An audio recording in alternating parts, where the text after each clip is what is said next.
गेल्या काही दिवसांपासून होत असलेल्या मुसळधार पावसामुळे देशातील अनेक भागांमध्ये पुरासारखी परिस्थिती निर्माण झाली आहे। राज्यातही काही भागात पावसाचा जोर वाढलाय। कधी नव्हे तर इतका पाऊस सोलापूर जिल्ह्यात झाल्याने जनजीवन विस्कळीत झालं आहे। सतत पडणाऱ्या पावसामुळे शेतीचं मोठं नुकसान झालंय। या पावसामुळे पिकांचं नुकसान झाल्यानं शेतकरी हतबल झालेत। अशाच एका अक्कलकोट तालुक्यातील मुस्ती गावचे शेतकरी चंद्रकांत माळगे यांनी अतिवृष्टीने त्रस्त झाल्याने आत्महत्या केल्याची घटना समोर आली आहे। मागील काही दिवसांपासून सोलापूर जिल्ह्यातील काही भागात जोराचा पाऊस होतो आहे। चंद्रकांत माळगे यांनी आपल्या शेतात उडीद, मूग आणि कांदा पिकाची लागवड केली होती, पण अतिवृष्टीमुळे शेतातील सर्वच पिकांचे नुकसान झाले। सावकाराकडून घेतलेले कर्ज देखील देणे शक्य नाही, त्यात कुटुंबाचा गाढा ओढणे शक्य नसल्याचे म्हणत हताशपणे शेतकरी चंद्रकांत माळगे यांनी अखेर आपल्या शेतातील एका पत्र्याच्या खोलीत गळफास घेऊन आत्महत्या केल्याची घटना समोर आली आहे। माझं नाव बसवेश्वर विश्वनाथ करपे।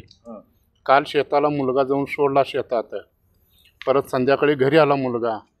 सकाळी गेल्यानंतर बघतो तर वडील आत्महत्या करून घेतले। तर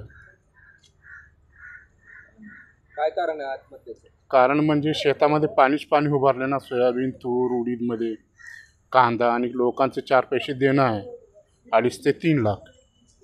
हे कसं होईल म्हणून त्यांनी आत्महत्या करून घेतली। पैसे सावकाराकडून घेतलेत का बँकेकडून घेतले? बँकेकडून घेतले। किती एकर जमीन होती? 3 एकर जमीन आहे। काय पेरलं?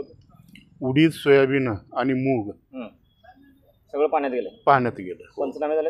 हो, चालू आहे।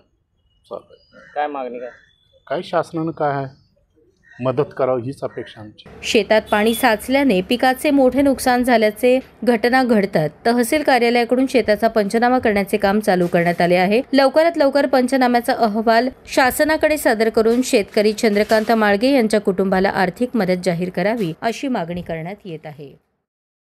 मी नागनाथ रेवणशेठ माळगे, राहणार मुस्ती।